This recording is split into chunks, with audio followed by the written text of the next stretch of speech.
Upset someone unfollowed you? Vlad the Impaler once threw a dinner party, then impaled all the guests. And you're mad about a text left on read? Try surviving brunch with him. Born in blood and hostage politics. Vlad III was born in 1431 in the town of Sighisoara, in Transylvania. His dad? Vlad II Dracula. That nickname came from the Order of the Dragon, a Catholic military group fighting the Ottomans. So yes, Vlad was literally born into a dragon cult. Cool start.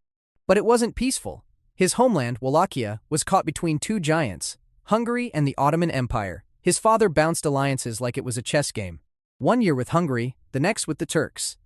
Pick a side? No thanks, he picked chaos. When Vlad was around 11, his dad made a deal with the Ottomans. A nasty one. He gave up 2 sons, Vlad and his younger brother Radu, as political hostages to Sultan Murad II. That's not a parenting move you read about in fairy tales. Hi boys, meet your new babysitter, he might execute you. They were held in Edirne, the Ottoman capital. There, young Vlad got an intense education, Turkish, swordplay, horseback combat, the Quran. Basically warrior school with constant threats of death. Radu played nice. Vlad? Not so much. He hated his captors and plotted revenge before he even hit puberty. Back in Wallachia, things got worse.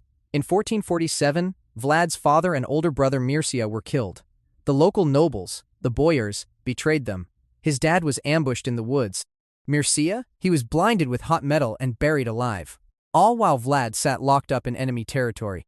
So by age 16, Vlad had a dead dad, a dead brother, a homeland in chaos, and a personal vendetta against the people who did it. What's a traumatized hostage to do? Wait, watch, plot, and sharpen everything. His mind, his sword, and eventually, some stakes. This wasn't Dracula yet. This was a boy built in fire, betrayal, and Ottoman mind games. He wasn't thinking about bloodsucking. He was thinking about payback. And once he got free, everyone who crossed him would beg for the grave. First try at power. Vlad escaped Ottoman control in 1448, and guess what he did first? Tried to take the throne of Wallachia. Not next year, not eventually, immediately. He was 17, furious, and somehow convinced the Ottomans to back him, at least for now. Wallachia's ruler at the time was Vladislav II, a pro-Hungarian noble who'd helped kill Vlad's father. Vlad's opening move? Wait until Vladislav was off fighting in the Balkans, then sneak into Wallachia and declare himself ruler. Smooth. For about 2 months, it worked. Vlad sat on the throne, handed out titles, and probably made a list of everyone he planned to murder later. But Vladislav came back early and angry. He had Hungarian troops, and Vlad had very little. He lost the throne just as fast as he got it. So Vlad ran. He fled to Moldavia, where he had some distant family ties. But even there, things were a mess. Moldavia's rulers were being murdered every few months. Vlad laid low and waited. Again, patience was kind of his thing when he wasn't stabbing people. By 1451, he ended up in Hungary under the watch of John Hunyadi, the powerful governor who basically ran the country. Hunyadi hated Vlad's dad. He'd helped kill him, but he also hated the Ottomans more. So Vlad just had to bide his time, say the right things, and not die. For several years, Vlad trained, watched, and waited. He had no throne, no army, no allies, and no money. What he had was rage and memory. He didn't forget the boyars. He didn't forget the Ottomans. And he definitely didn't forget Vladislav II. This short little reign, it taught him something. Power isn't about titles, it's about fear. If you want to keep a throne in a place like Wallachia, kindness won't save you. But brutality? That just might. Round 1 was a failure. Round 2 would be a horror show. Return with a vengeance. In 1456, Vlad came back swinging. With help from Hungary, specifically John Hunyadi, he took the Wallachian throne for the second time. But this wasn't the same boy who got kicked out in 1448. This was a man with a kill list and zero patience. First order of business? Handle Vladislav II.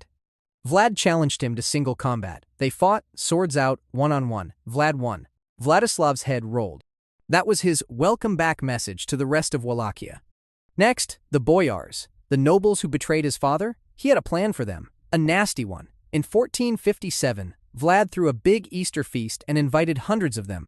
They showed up in fancy clothes, ready to party. He locked the doors. The elderly were impaled on the spot. The young and healthy were marched 50 miles to Poenary and forced to build his cliffside fortress. Most of them died from exhaustion. Why?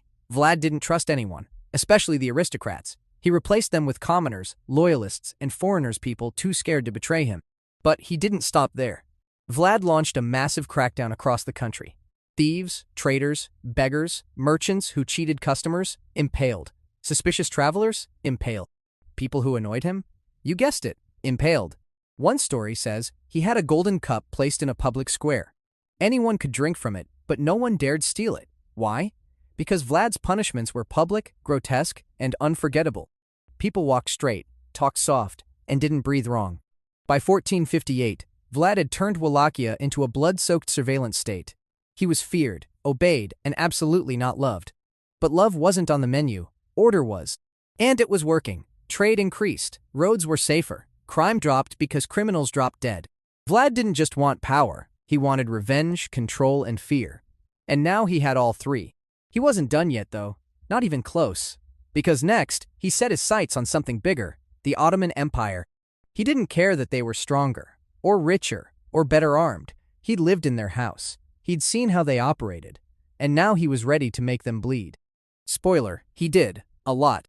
The Forest of the Impaled. By the early 1460s, Vlad had one main obsession, scaring the life out of the Ottoman Empire, and he meant that literally. In 1461, Sultan Mehmed II, the same guy who conquered Constantinople, sent envoys to Wallachia. They wore their turbans into Vlad's court. Custom, right? Vlad asked why they wouldn't remove them. Religious tradition, they said. Vlad nodded, then nailed the turbans to their skulls, said they wouldn't need to worry about removing them again. It was a message. Wallachia wasn't playing nice anymore. Soon after, he launched a full-blown campaign against Ottoman forces near the Danube. He raided towns, burned crops, poisoned wells, and massacred thousands. And this wasn't random killing. It was tactical. Every corpse he left behind was a sign. He wasn't just at war, he was creating a horror show. Then came the Forest of the Impaled.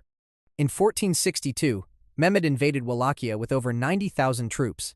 He expected an easy victory. Instead, he arrived at the gates of Targovishte and found a landscape out of hell, about 20,000 bodies, rotting on stakes, arranged in rows. Turks, traitors, even women and children, impaled and left to rot. It wasn't subtle, it was psychological warfare. And it worked. Mehmed reportedly gagged at the sight. His troops were shaken. Some just turned around. This wasn't a man defending his homeland. This was a guy who weaponized death like it was a marching band. Everybody told a story. Every stake was a warning. Come closer, and this is you. And Vlad didn't stop. He carried out night raids on the Ottoman camp, using disguise and chaos to create maximum fear. One report said he nearly reached Mehmed's tent. Others say thousands of Turks died in the ambushes. But even for Vlad, this was risky. He was outnumbered, outgunned, and now fully in the Ottoman crosshairs. His scorched earth tactics left his people starving. His enemies were closing in. And inside Wallachia, the nobles he hadn't killed were plotting again. Still, he did what he set out to do, made the most powerful army in the world think twice. And he wasn't done ticking people off. Because next, his biggest enemy wouldn't be Mehmed, it would be his own brother. War with the Ottoman Empire. By 1461, Vlad wasn't poking the bear, he was stabbing it in the face. He crossed the Danube and attacked Ottoman strongholds with zero warning. Over a 2-week span, he claimed to have killed over 23,000 Turks, not just soldiers, but civilians too. He even wrote Sultan Mehmed II a letter bragging about it. Yes, bragging. Numbers included. The Ottomans were furious. So Mehmed launched a full invasion in 1462. His army? Somewhere between 60,000 and 90,000 men. Vlad's army? Barely 20,000. Mostly peasants and mercenaries. Odds were brutal. So Vlad didn't play fair. He used scorched earth tactics, burned villages, torched fields, poisoned wells, and destroyed food stores. His own people starved, but the Ottomans starved faster. If he couldn't win with swords, he'd win with disease and famine. And then came the night attack at Targovishte. On June 17, 1462, under cover of darkness, Vlad led a surprise strike on Mehmed's massive camp. He dressed his troops in Ottoman uniforms and launched chaos. Fires everywhere. Camels stabbed, tents slashed, soldiers screaming. Vlad's goal? Kill Mehmed himself. He missed, but barely. One Ottoman report claimed 15,000 soldiers died that night, many from friendly fire. They were too confused to fight back properly. The camp was in full panic mode. Mehmed survived, but his confidence took a hit. He reached Targovishte expecting victory, and instead found a wall of 20,000 impaled corpses. The Forest of the Impaled wasn't just gross but demoralizing. Historians say Mehmed left without fully conquering Wallachia. But Vlad didn't win either. His people were exhausted, starving, and furious. Wallachian nobles, those he hadn't killed, started turning on him. And then the Ottomans played their next card, Radu the Handsome, Vlad's younger brother. Ottoman trained, charming, popular. Radu marched into Wallachia with Ottoman backing and promises of peace. Tired locals saw him as the better option. Vlad was losing ground fast, not just in battle but in loyalty. He retreated to the mountains, hunted, desperate, cornered. Brother versus brother. Vlad had just survived the biggest Ottoman invasion of his life, only to be replaced by his own brother. Radu Selfrumos, or Radu the Handsome, strolled into Wallachia backed by a fresh Ottoman army and a whole lot of charm. Unlike Vlad, Radu smiled. He negotiated. He didn't impale people at brunch. The boyars, Wallachia's exhausted, terrified noble class, welcomed Radu with open arms. They were done with Vlad's horror movie leadership. And let's be honest, if your choices are handsome peace guy or man who decorates with corpses, you pick the one not sharpening stakes. Vlad fled into the Carpathian Mountains with a small group of loyalists. He didn't surrender, he never did. But support dried up fast. Even his supposed allies in Hungary started to distance themselves. He was looking more like a liability than a hero. Desperate, Vlad turned to Matthias Corvinus, king of Hungary, for help. They had worked together before, and Hungary had a major interest in keeping the Ottomans out of Europe. But this time, Corvinus didn't send troops, he sent shackles. In November 1462, Vlad was arrested near Brasov. The official reason? Some forged letters that supposedly showed Vlad plotting with the Ottomans. Most historians agree those letters were fake, possibly made up by Corvinus himself to justify locking Vlad up without upsetting the Pope. So, just like that, Vlad went from guerrilla warlord to political prisoner. He was thrown into a Hungarian fortress and held for 12 years. Meanwhile, Radu ruled Wallachia under Ottoman watch. He wasn't cruel like Vlad, but he wasn't exactly free either. He was a puppet with a crown, and over time, he struggled to hold power. Enemies circled him too. As for Vlad, he spent those years in limbo. He was hated, feared, but also oddly admired. Even in prison, stories about him spread like wildfire, most of them horrific, some of them true, many of them exaggerated. But Vlad wasn't finished. Not yet. Prison, propaganda, and German tabloids. Vlad spent 12 years locked up in Hungary. But even behind bars, he stayed busy by becoming Europe's most infamous psychopath. Not in person, on paper. It started with German pamphlets, the 15th century version of clickbait. Printed in cities like Nuremberg and Bamberg, these woodcut tabloids painted Vlad as a monster. Not a tyrant, a literal demon.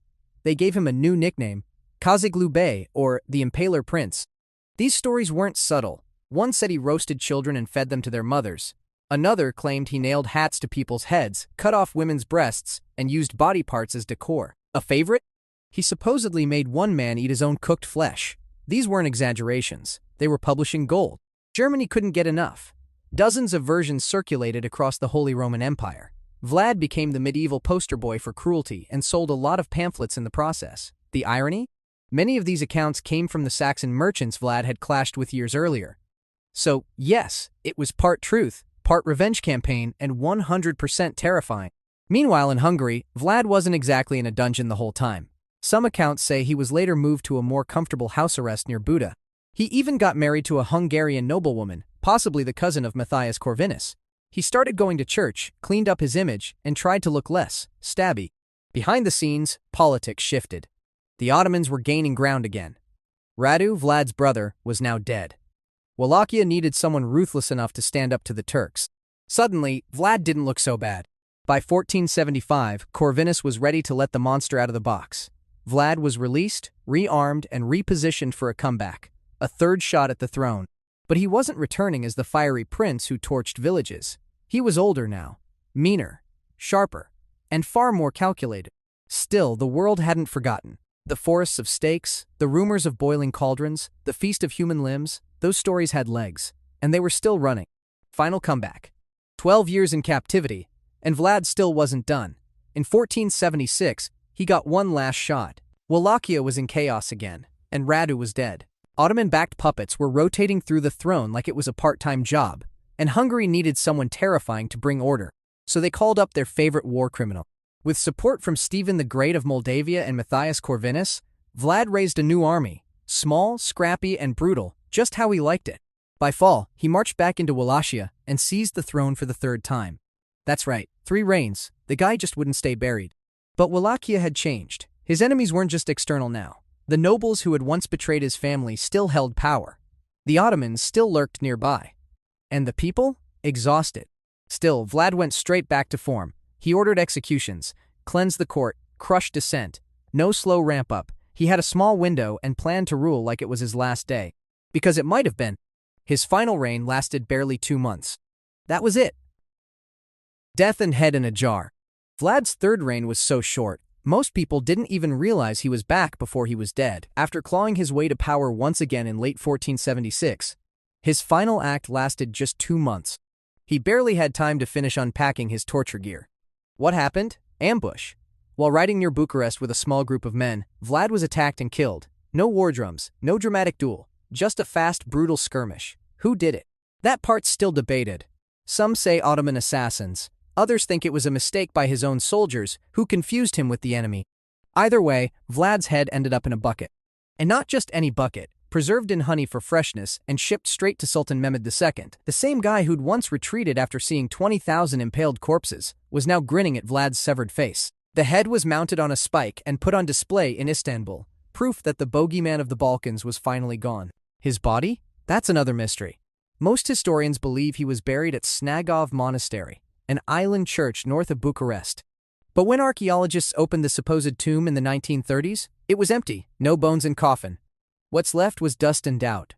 Some rumors say Vlad was secretly buried elsewhere. Others think his remains were looted or destroyed. And of course, the Dracula crowd claims he rose from the grave.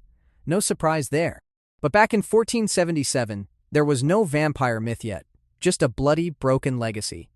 He ruled Wallachia 3 times, each ending in chaos. He killed thousands, fought 2 empires, and never backed down.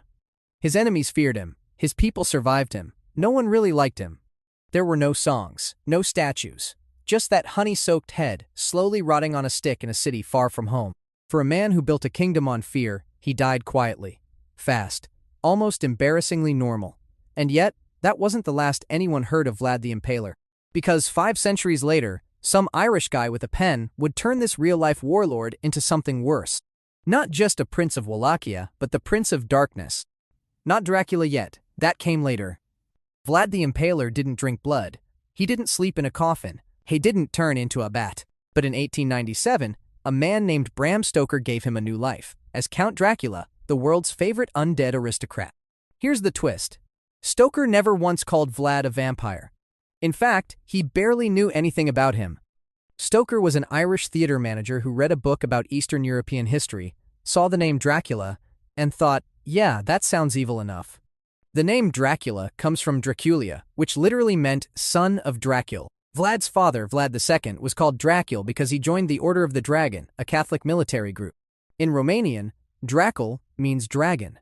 But over time, it also came to mean devil. So Vlad the Impaler? Son of the devil. Not exactly a PR win. Stoker read about that in a footnote and ran with it. His Dracula was a suave Transylvanian count who lived forever, slept by day, and had a taste for virgins. None of that had anything to do with the real Vlad, who was from Wallachia, not Transylvania, and definitely didn't sparkle in moonlight. Still, the legend exploded. Dracula became a symbol of Eastern European creepiness. Then came the movies, starting with Nosferatu in 1922, then Bela Lugosi in 1931, and later Christopher Lee, Gary Oldman, and the guy from Twilight. Suddenly, Vlad's entire legacy got hijacked by fangs and capes. Meanwhile, back in Romania, the real Vlad became a weird kind of folk hero. Some saw him as a patriot who stood up to invaders. Others still whispered about his cruelty. Schools taught him. Statues went up. Tourists came. A lot of money started flowing into Dracula tours, people hunting for castles he never lived in. So, how did a warlord who skewered tens of thousands of people become a Halloween costume? Simple. The real Vlad was too violent for history books but too fascinating to forget. So the world did what it always does, made a monster into a myth. And maybe that's exactly how Vlad would have wanted it. Not remembered for love, just never forgotten. Things you probably didn't know about Cleopatra. 1. Cleopatra wasn't Egyptian. She wasn't. Even though she was the queen of Egypt for some time, Cleopatra had a Macedonian Greek ancestry. She was from the family of Ptolemy Soter, who was one of Alexander the Great's generals. When Alex died, Ptolemy took Egypt, then had a thing called the Ptolemaic dynasty. It was a dynasty that kept the Greek tradition with them, and that's why Cleopatra spoke Greek. 2. Cleopatra was the last pharaoh of Egypt. Cleopatra holds the title of Egypt's final pharaoh, ending the 3,000-year-long line of pharaohs. After her death, Egypt officially became a Roman province under Octavian, later known as Augustus. Her son Caesarion ruled for a few days after her death, but it didn't last because Octavian ordered his execution to eliminate any claim to the throne. Octavian had enough of the Romans being paid by the pharaohs to not conquer Egypt. Add the fact that Caesarion was only 17 when he ruled Egypt on his own. There was absolutely no shot Octavian would let that slide. 3. She was named after her ancestors. Cleopatra was the 7th woman in her family to be named Cleopatra. The name itself came from ancient Greek, meaning glory of her father. The Ptolemies, who ruled Egypt for generations, loved keeping things in the family, including names among all other things. By giving her this name, they were paying tribute to her father, Ptolemy XII, and reinforcing her connection to their Macedonian Greek ancestry. 6 other women before her carried the same name, making it an heirloom of some sort. Cleopatra VII was the last in that line, and her name symbolized her role as the final significant ruler of the Ptolemaic dynasty. Significant because the other members of her family weren't as sensational as her. 4th, her birth name was longer. Cleopatra sounded like a mononym, like Bono or Cher or Beyoncé or Aristotle, but her name was actually longer. Her full birth name was Cleopatra Thea Philopator, which translates to Cleopatra the Goddess, beloved of her father. The name reflected her divine status and the strong connection to her father, Ptolemy XII, which was key to her identity as both a ruler and a symbol of Egypt's royal lineage. The shorter version of her name, Cleopatra, became popular after her reign, but her full title carried a lot of weight during her lifetime. Besides, unless you're an Egyptian history buff, we all know who we're pertaining to with the name Cleopatra. 5. She was the first ruler to learn Egyptian. I mean, she had to. Even if the ones before her only spoke Greek, she had to learn Egyptian for strategic purposes. She did this to have better ties with many rulers in Egypt and the people in it so they remember her more. As if being one of at least 7 women pharaohs wasn't enough.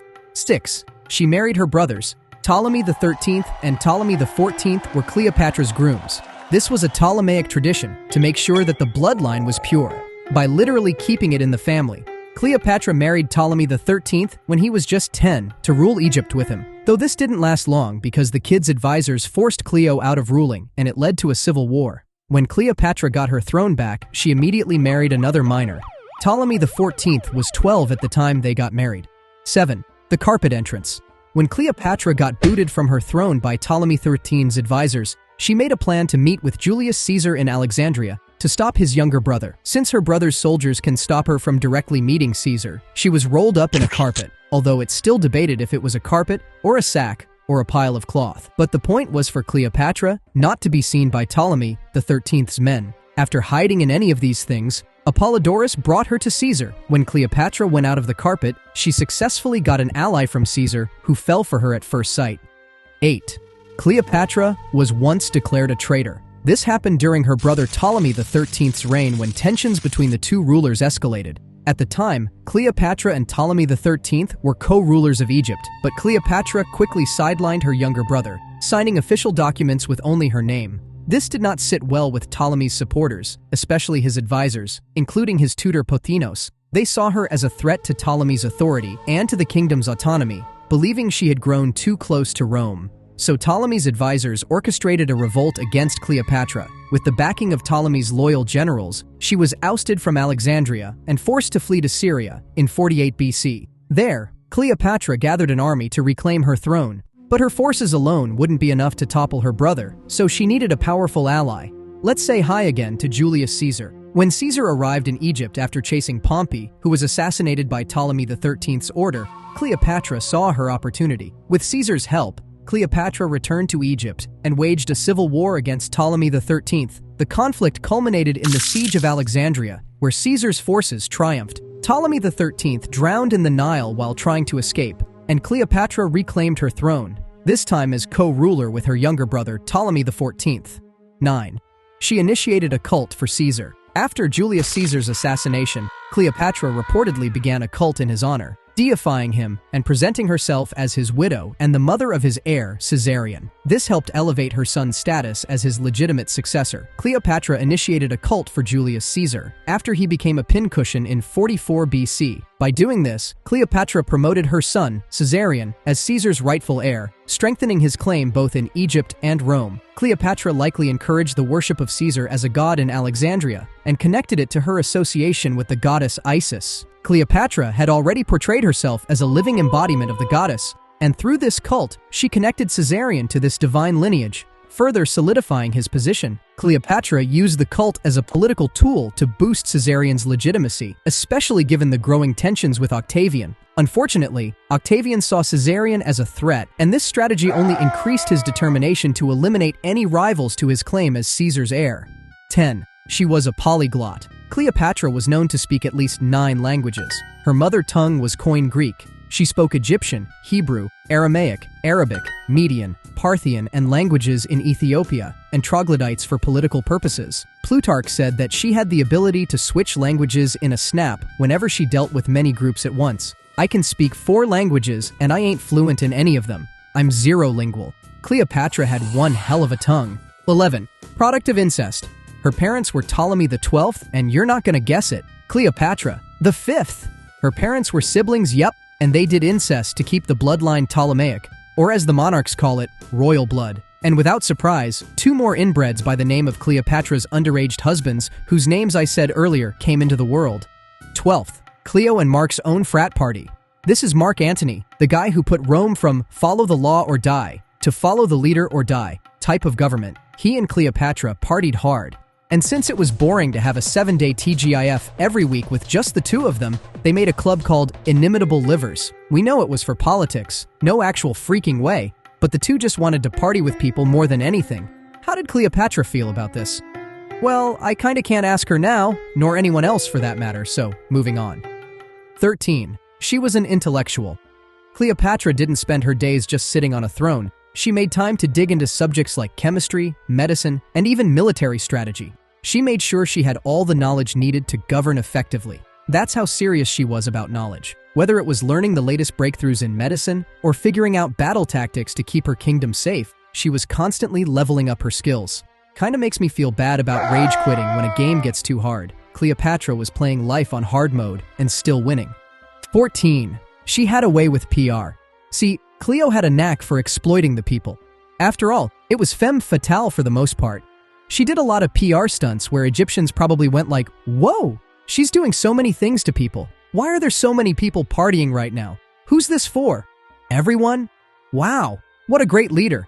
Are the elections upcoming? I thought pharaohs don't need to be elected. That sums up every bad politician ever, but they were right.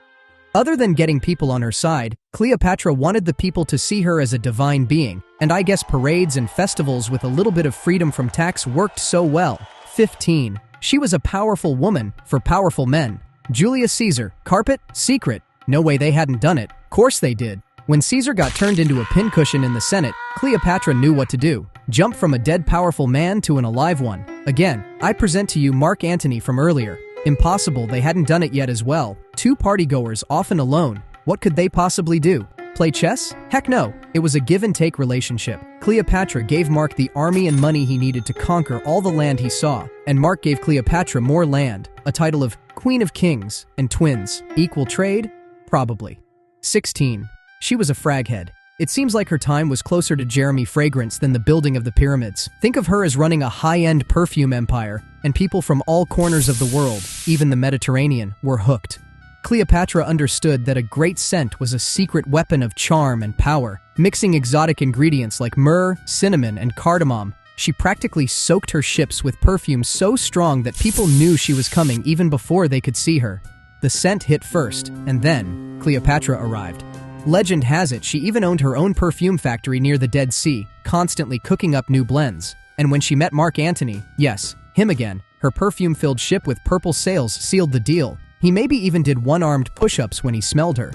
17. She wasn't really beautiful. Today's beauty standards often focus on Eurocentric features like fair skin, straight noses, blonde hair, blue eyes, and symmetrical faces. But Cleopatra didn't match those ideals.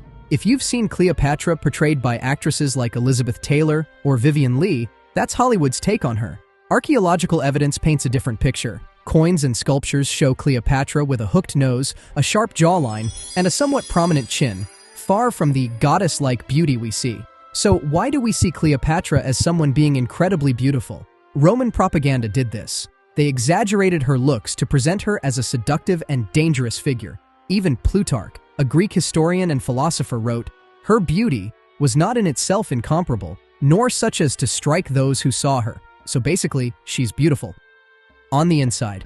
18. Cleopatra allegedly spent 10 million sesterces on a single dinner. So there's a story where she once bet Mark Antony that she could spend 10 million sesterces on a single dinner. To give you an idea, half a sesterce could buy a loaf of bread, so you can just imagine how huge that amount was. Antony accepted the challenge, thinking there's no way any meal could cost that much. When the second course was served, Cleopatra pulled a surprise move. Instead of an extravagant dish, she had a cup of vinegar brought to the table. Cleopatra then took one of her famous pearl earrings, dropped it into the vinegar, and let it dissolve. Once the pearl disappeared, she drank the whole thing, winning the bet. The story might just probably be a myth, considering vinegar isn't usually strong enough to dissolve an entire pearl, but it certainly adds to Cleopatra's legendary status as a woman who knew how to make an impression and win a bet.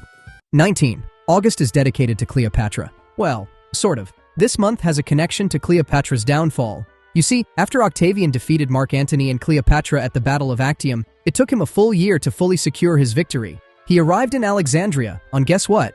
Drumroll. August 1st of the following year.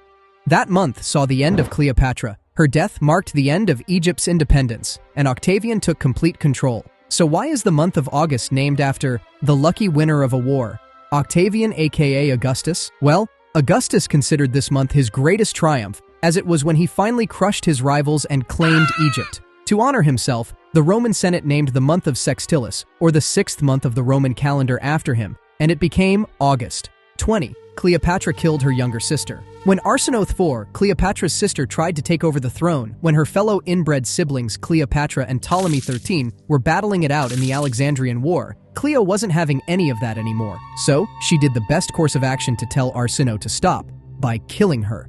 Cleopatra asked help from Mark Antony to hunt Arsinoe down, found her in a temple where she was hiding, and took her down then and there. So yeah, Cleopatra wasn't exactly the forgive and forget type. 22.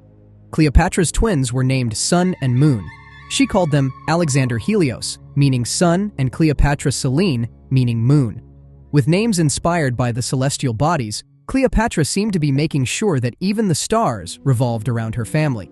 23rd. She built the Caesareum. Noah made a mansion for Ali. Cleopatra took that personally and made an entire temple for Julius Caesar. Take that, Ryan Gosling! Caesareum was the name of the temple, but it was also to honor her beloved Mark Antony. I think it's a green flag or a red flag. I don't know anymore. But when Octavian got Alexandria where the temple stood, he destroyed everything that screamed Cleopatra in it, but not the Caesareum. The self-centered dude dedicated it to himself, though. 24. Cleopatra was valuable, financially. I love money, but Cleopatra took it to a whole new level.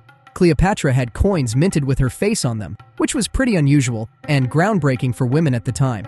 She even opted for strong masculine features, and while most of us just hope to look good in a selfie, Cleopatra made sure her image is on actual currency. 25.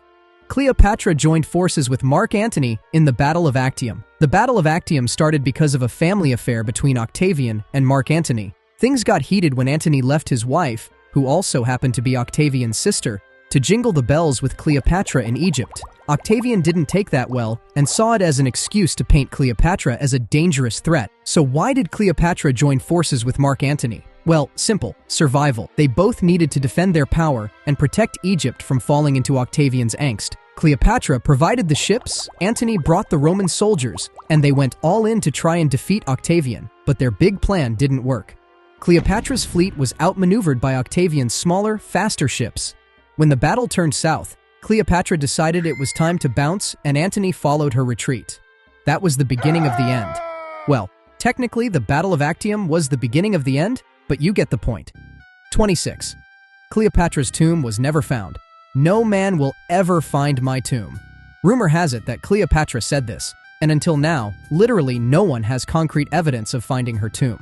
The closest someone got to her tomb was a woman. So it's just fitting with her quote-unquote quote.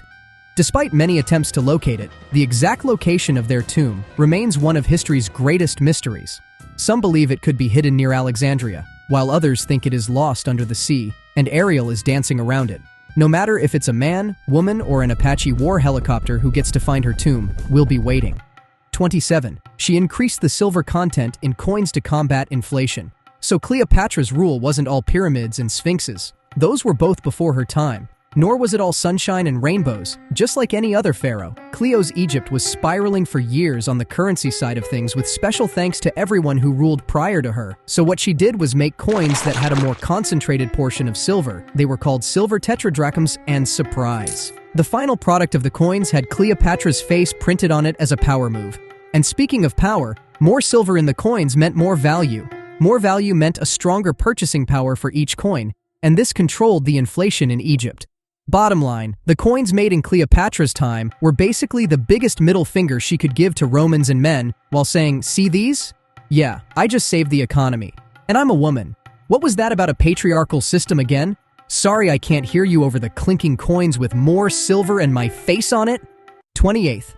Cleopatra showed tolerance towards various religions. Whether it was Greek or Roman or Egyptian belief, Cleopatra never crusaded her ideologies and shoved it into people's mouths. They who believed in things different from hers were no different than those who did, at least in her eyes, all for the sake of her queendom not imploding on itself. Besides, a whole bunch of them back in the hieroglyphs era linked Greek gods to Egyptian ones because the Ptolemaic dynasty was something that Greeked its way to Egypt, like how Zeus was associated with Amun-Ra and Aphrodite to Isis. There might have been some other religions that Cleopatra welcomed with arms wide open that we don't know about, but come on. Less than 1% of ancient Egypt is discovered up to this day, and there is so much more to find. 29. Cleopatra was portrayed as a sorceress by Roman propaganda. The Roman propaganda that was led by Octavian put Cleopatra in a bad image. You see these two? These were Plutarch and Dio Cassius. You'll see that even as a writer, Plutarch was a tad bit fickle-minded on how he wanted to show Cleopatra to the public. Here, he and Cassius painted her as this seductive succubus who used sorcery to get what she wanted from the powerful men she quote-unquote manipulated, like Julius Caesar and Mark Antony. All of this was done to discredit all of the influence she had in her time and to make her look like this foreigner who slept her way to victory. Going the distance was not an issue for the Romans, as they compared Cleopatra to Medea, a tragic story. So Octavian took this once-in-a-lifetime opportunity to present himself as the savior of Rome, with the goal of conquering Egypt and taking Cleopatra down. 30. She promoted the Egyptian papyrus industry. So if you search for a papyrus today, you might come across this. I mean, that's also papyrus, but just to be clear, we're talking about this papyrus, the ancient Egyptian kind. Papyrus, made from the papyrus plant, was used for everything from writing materials to everyday goods like baskets and ropes. Cleopatra understood how valuable this resource was, not just within Egypt, but across the Mediterranean, where it was a prized export. By promoting the production and trade of papyrus, Cleopatra kept Egypt's economy when Rome was becoming a big threat. Cleopatra knew that growing the papyrus industry was a good investment, so she dabbled on that not only for the sake of papyrus just being the paper of the time, but also for economic reasons. 31. Titles. Cleopatra collected titles like GBE, KBE, CBE, PhD, and some other royal flush of titles. Aside from being a pharaoh, she also earned titles like Queen of Kings and Mistress of Two Lands, and each name carried weight. As Mistress of Two Lands, she ruled both Upper and Lower Egypt, a title passed down from pharaohs who united the country, which I initially thought was for Rome and Egypt, since, well, yeah. But as it turns out, the one for that was Queen of Kings, and it came after she formed powerful alliances with Marky and Joe to show that her influence stretched beyond Egypt. Cleopatra also adopted the title Thea Philopater, meaning goddess beloved of her father, because of her divine association and filial piety. 32nd. Her childhood tutor, Philostratos, was a respected philosopher and orator. Under his wing, Cleopatra learned Greek arts like overthinking, the art of not letting other people answer your questions, and unlimited political yapping. This early education laid the foundation for how she ruled Egypt when her time came, and it allowed her to flaunt herself as a pharaoh with a brain. It's not like everyone before her didn't have one, they just didn't use theirs the way Cleopatra did. 33rd, Cloak of Gold. Cleopatra was known for her rich and symbolic clothing, with one of her most famous pieces being a gold cloak. This cloak was made to look like the wings of a phoenix, which symbolized rebirth and immortality. It was made from thin strips of gold leather and decorated with thousands of tiny beads and sequins, making it shine brightly. By wearing this, not only did she get to be a fashion icon among pharaohs, but she probably could also say Azarath Metrion Zinthos without us knowing and then banish us all to wherever. 34. Cleopatra bathed in sour milk. Straight up fermented, spoiled, foul-smelling milk. This is her iconic beauty ritual. She'd get her hands on gallons of the stuff, all soured up and probably stinking to high heaven, and climb in for a nice curdled soak. Supposedly, the lactic acid in that sour milk was meant to keep her skin smooth. Cleopatra figured it was better to marinate in milk that had curdled, just letting her skin soak in those weird, goopy acids. The process was ridiculous. She probably had entire herds of cows on hand, their milk left to sit until it was rancid enough for her taste, all just so she could sit around in it for a couple of hours, letting that sourness do its thing. And guess who got the joy of prepping that smelly setup? That's right, probably a small army of servants dedicated to hauling milk, letting it go bad, and pouring it into the royal tub setup she had going on. What a blast of a job, huh?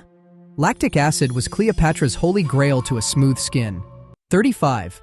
Another thing Cleopatra smothered herself with. She had a whole greasy lineup of oils she smeared on herself like it was the last day on earth. Castor oil, sesame oil, moringa oil. She was slathering on anything that promised to fight off wrinkles or keep her skin from sagging. Cleopatra was coating herself with enough oil to make a salad. Every oil had its own supposed benefit. Castor oil was supposed to keep her skin smooth and clear, moringa to restore elasticity, and sesame oil to keep everything hydrated, which is rich because Egypt is dry. Sure, now you can buy all these in tiny bottles at health stores, but Cleopatra was going through them by the gallon. She practically invented skincare overload. With all these skincare regimens, she didn't get a pass from aging, but she didn't end up wrinkle-free forever. 36. Orator, Cleopatra. Cleopatra, orator. She knew how to handle a crowd, knew how to manipulate her words to get exactly what she wanted, and she did it in Greek and Egyptian. Unlike most rulers who had people speak for them, Cleopatra handled her own speeches.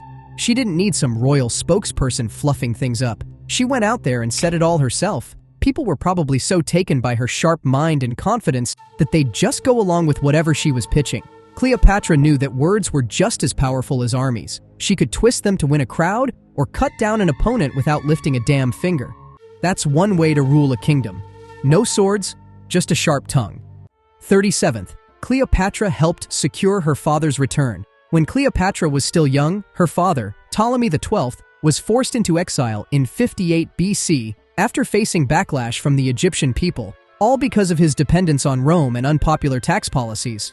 While he was gone, her older sister, Berenice IV, took over as queen, but Ptolemy XII was so desperate to get his throne back. So he reached out to Rome for help, and Cleopatra played an important role behind the scenes. So to accomplish this, Ptolemy XII sought Roman military and political support. Although we don't know the exact details of Cleopatra's involvement, it's believed she helped by aligning with Roman interests, just as her father had done. Cleopatra understood early on that Roman support was key to maintaining the throne, and she may have acted as a diplomat to strengthen ties with Rome. Also, her knowledge of politics and her family's connections to Roman leaders likely helped facilitate negotiations for military aid. With help from Aulus Gabinius, a Roman general, and money from Rome, Ptolemy XII got his throne back in 55 BC after Berenice IV was removed and executed. Cleopatra might have acted as a key negotiator, using her father's connections with Rome to make sure he returned. In return for Rome's help, Ptolemy XII made Egypt even more dependent on them, leaving Cleopatra with a clear understanding that Roman favor was so important for maintaining power in Egypt. When Ptolemy XII died in 51 BC, Cleopatra started her career with a minor. 38th. Cleopatra restored temples. Cleopatra knew that temples were a big deal in Egypt, both for religious and political reasons. So she took on several restoration projects to keep the gods in her favor and boost her image. One of her most famous efforts was the Temple of Dendera, where she had herself and her son Caesarion carved into the walls as divine figures. Then she also restored the Temple of Isis at Philae, a sacred place dedicated to the goddess Isis. Cleopatra invested in bringing this temple back to life, making sure it remained a center of religious activity.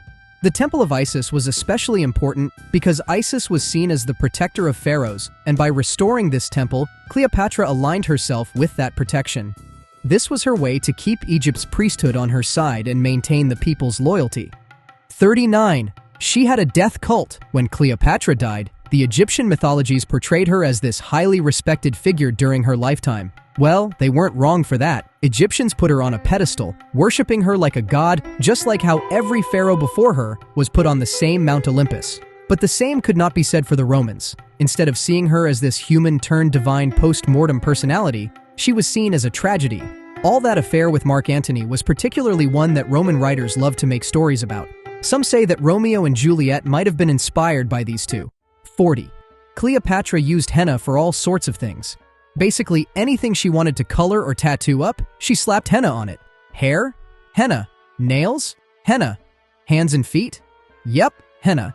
That reddish-brown dye was Cleopatra's way of jazzing up anything that she thought looked too dull. Not just that, henna was supposed to protect hair from damage and keep it shiny. Cleopatra probably had her servants grinding henna leaves, mixing that earthy-smelling paste, and rubbing it in her hair all day. Cleopatra's obsession with henna was pure vanity.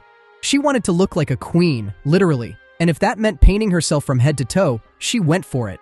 I mean, this video is one big did you know video, so this is the end. Just turning black. She wore the beard, took the throne, kept the boy king on standby, and made Egypt richer without swinging a single sword. When she died, the men freaked out and tried to delete her. Because nothing scares a dynasty like a woman who wins. Born a pharaoh's problem, Hatshepsut was born into the palace of Thutmose I, a military commander who earned his crown with a sword, not a bloodline. His marriage to Ahmose, a woman with royal pedigree, sealed his status. Together, they had one surviving legitimate child. Her. She had the name, the palace, the education. Just not the equipment ancient Egypt demanded in a ruler. Being a daughter of the great royal wife gave her status. But Pharaoh? That wasn't on the table. Egypt had no appetite for female kings. Queens could advise, they could marry up, they could pray. But rule alone? That was for men with bloodline credentials and a beard, real or painted. Still, she wasn't treated like a royal ornament.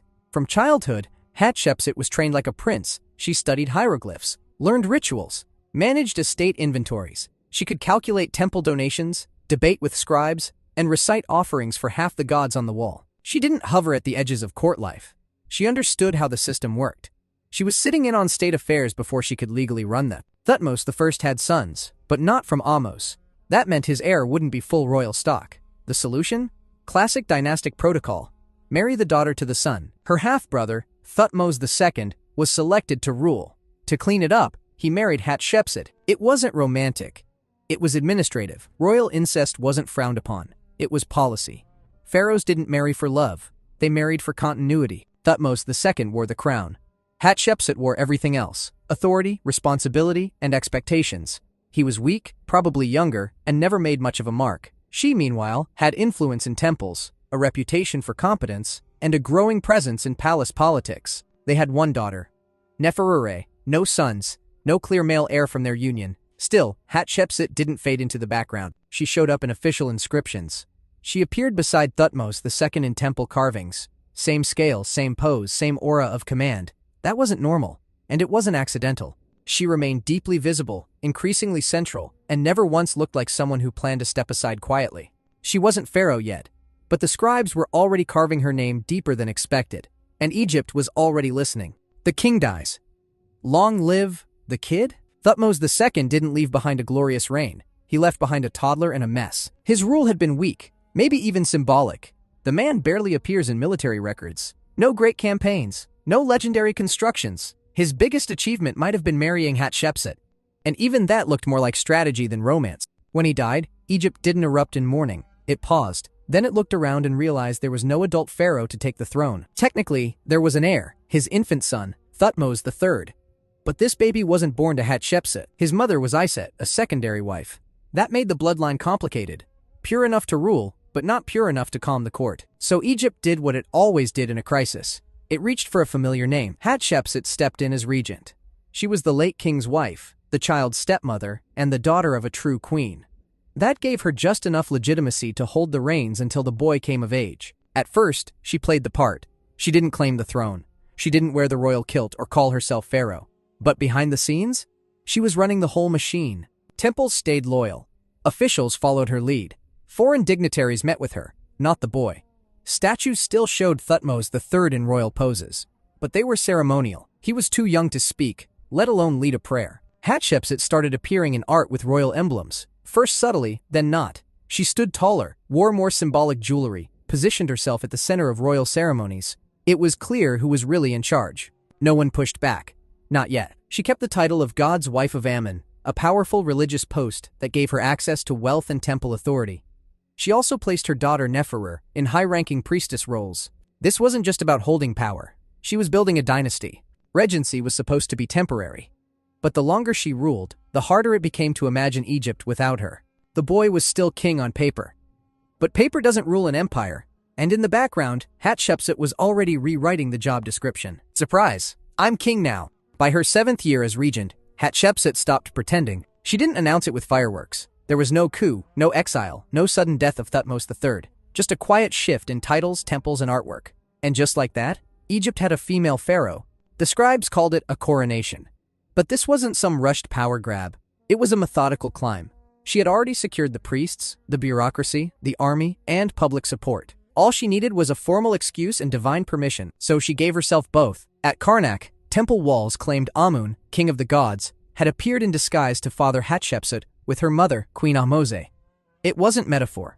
This was official theology. The god chose her before birth. Her rule was sacred. Once she made that case, she dropped the regent act. She took on the full 5 royal titles. That included the throne name Matkare, meaning truth is the soul of the sun god.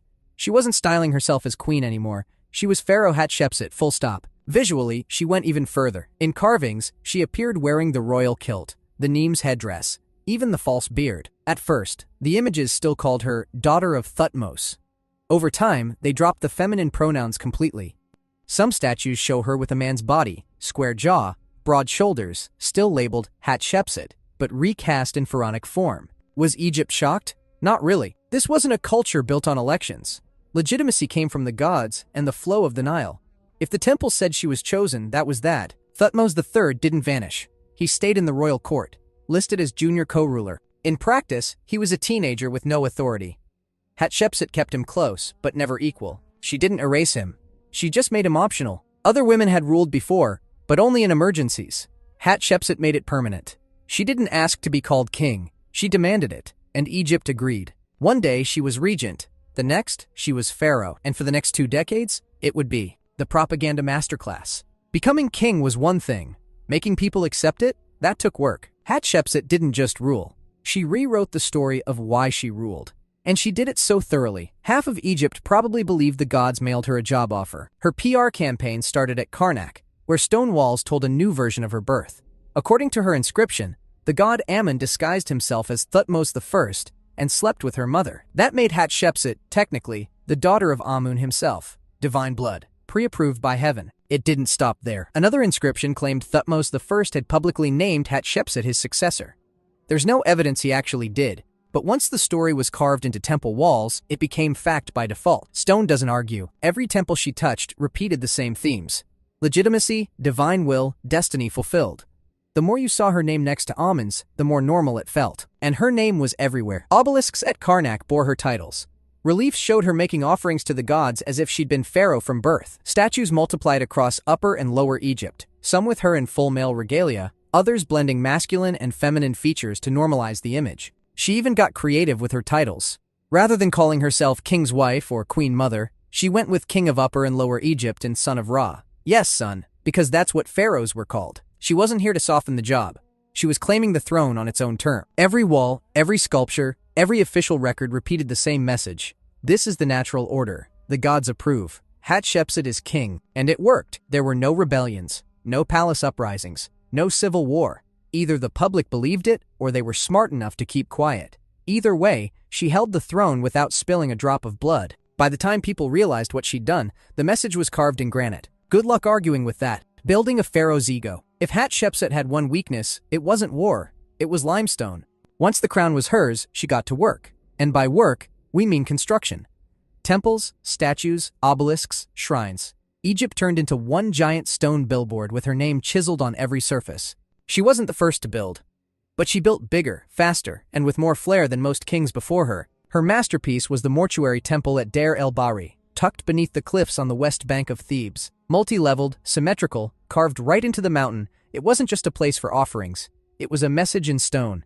I'm not going anywhere. The temple told her version of events. Again, divine birth, God-chosen destiny, a peaceful, prosperous reign. The walls didn't show battles. They showed incense trees, tribute processions, and her standing next to gods like she belonged there. But she didn't stop at pretty pictures. She restored old temples left damaged from past rains and natural decay.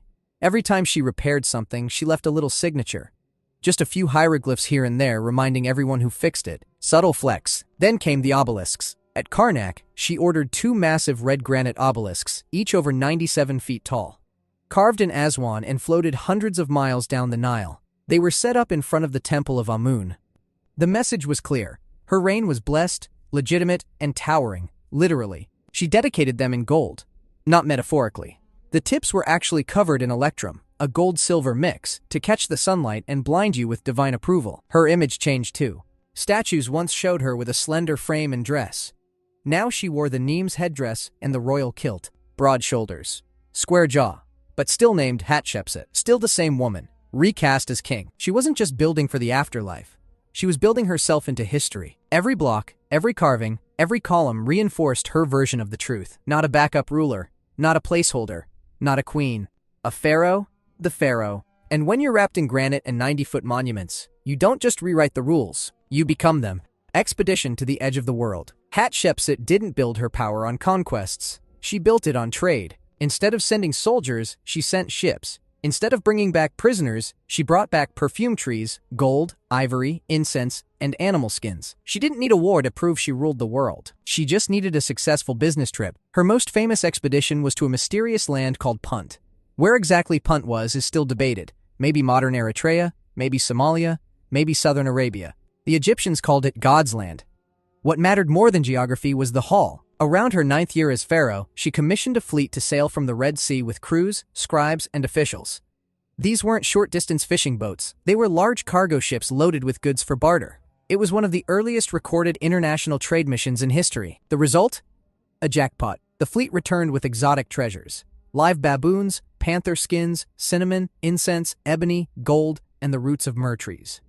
Hatshepsut ordered the trees planted at her temple in Deir el-Bahri. That's right, she imported a foreign forest for religious rituals and landscaping. She also had the entire trip carved into her temple walls in full detail. You can still see them, scenes of boats, palm trees, piles of gold, and people from Punt drawn with round bellies and strange hairstyles.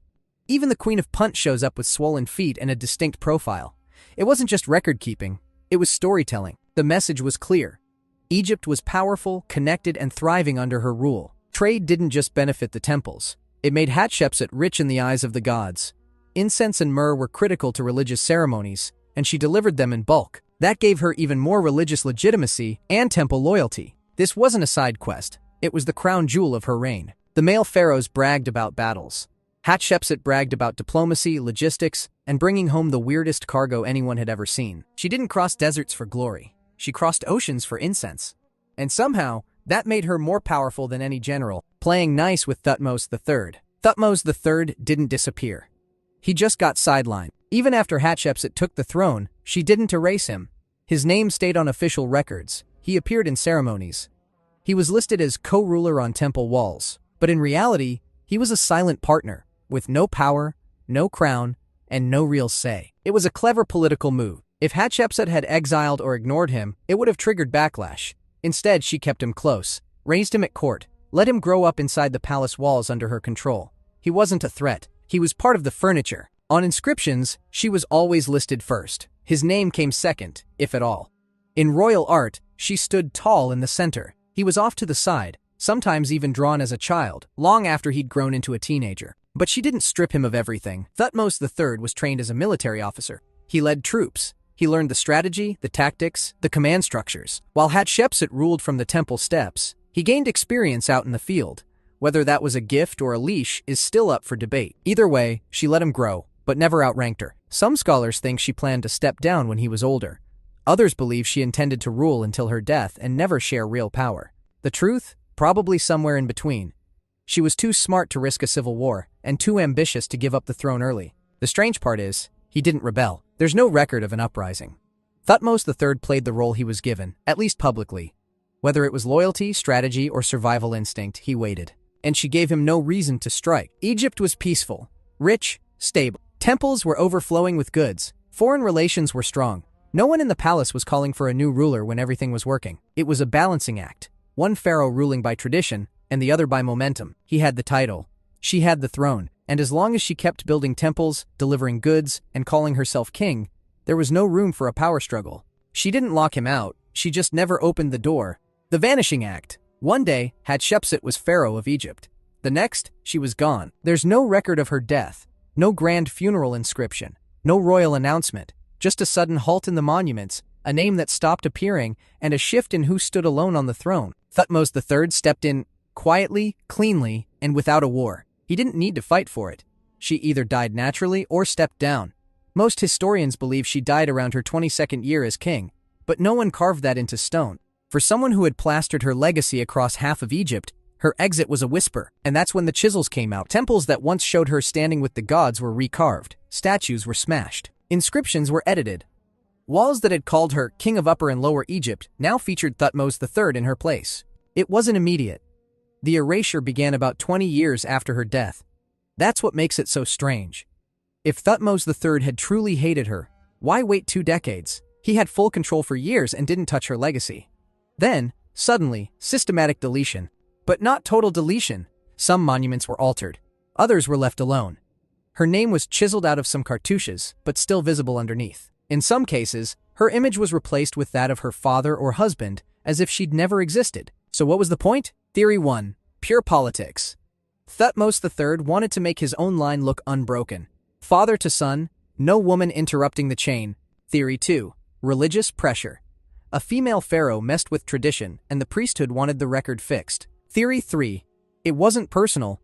It was just dynastic cleanup. Whatever the reason, it worked. Later, kings forgot her. Greek historians skipped her. For centuries, her name was lost. Even when her temple stood untouched, no one realized a woman had ruled as king. Her statues were buried. Her story was rewritten. Her accomplishments were reassigned. Hatshepsut didn't just vanish. She was professionally deleted. And for a while, it stuck. The woman who built obelisks and reigned like a god was reduced to rubble, not by enemies, by the people who inherited her empire. Tomb swaps and hidden corpses. Hatshepsut may have ruled like a king, but her afterlife was a logistical nightmare. She originally built a royal tomb, KV-20, cut deep into the cliffs of the Valley of the Kings. It was long, twisted, and ambitious, probably intended for both her and her father, Thutmose I. Their sarcophagi were placed side by side. Pharaoh and daughter. Equals in eternity. Then plans changed. After she took the throne, her burial setup shifted. She likely moved Thutmose I's remains to a new tomb and began preparing a different layout for herself. The royal script was rewritten again, this time underground. At some point, her mummy was removed from her intended resting place. Whether it was to hide her, protect her, or erase her completely is still debated. What we know is that by the time modern archaeologists entered the scene, her tomb was a ghost house. Empty, robbed, anonymous. For decades, her body was missing. Some guessed it had been destroyed. Others assumed it was still buried in an undiscovered chamber. But her name was gone, her sarcophagus cracked, and no one could say for sure where the most powerful woman in Egyptian history had ended up. Then in 1903, a forgotten tomb called KV-60 turned up. Inside were 2 mummies, one clearly identified as Hatshepsut's nurse, Sitre, the other was unmarked. No wrappings, no jewelry, no coffin with a name. It sat in storage for over a century. Then in 2007, scientists tested a molar found in a wooden box labeled with Hatshepsut's cartouche. The tooth didn't match the nurse, but it matched the jaw of the unidentified mummy. That was it. After 3,000 years, they had her. What they found wasn't a coffin stacked with gold, but the brittle remains of a body and a tooth that proved it was hers. The mummy showed signs of obesity, arthritis, cancer, and diabetes. It wasn't the glamorous image painted on temple walls, but it was her, the builder of obelisks, the master of spin, the forgotten pharaoh. Her body had been shoved into a side tomb, stripped of titles, and buried like an afterthought. And yet, she outlasted everyone. She ruled Egypt, vanished from history, got misfiled in a storage room, and still got identified by a single tooth. Turns out you can delete names from stone, but dental records are forever. History, rewritten by sandblasting. For over 3,000 years, Hatshepsut's story was written in stone, then scraped off one wall at a time. Modern Egyptologists spent decades putting it back together. When early archaeologists first saw her temples in the 1800s, they thought they were built by Thutmose III. That's what the edited inscription said. Her statues had male features. Her name was often chiseled out. Most assumed she'd just been one of his wives.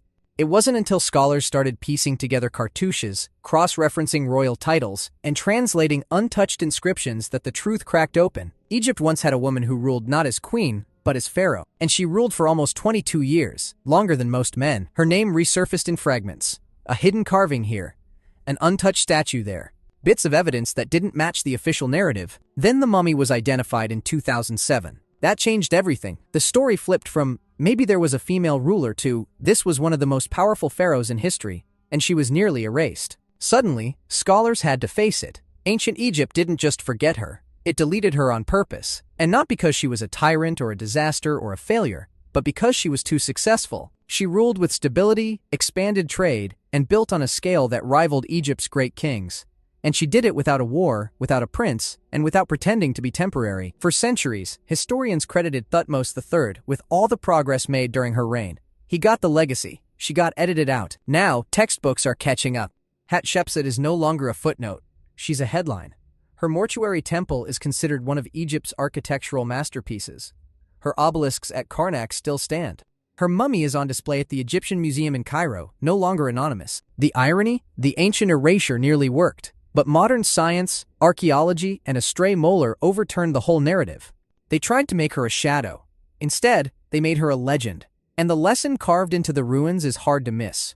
If you don't want to be remembered, go quietly. If you want to rule forever, build in stone, lie like a god, and let the future find your tooth.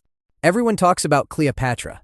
Meanwhile, Nefertiti built a kingdom, launched a god, and possibly ruled alone while raising 6 daughters and starting a cult. But sure, let's keep calling her just a queen. The girl with no origins. Let's get one thing straight. Nobody knows where Nefertiti came from. There's no written record, no temple inscription.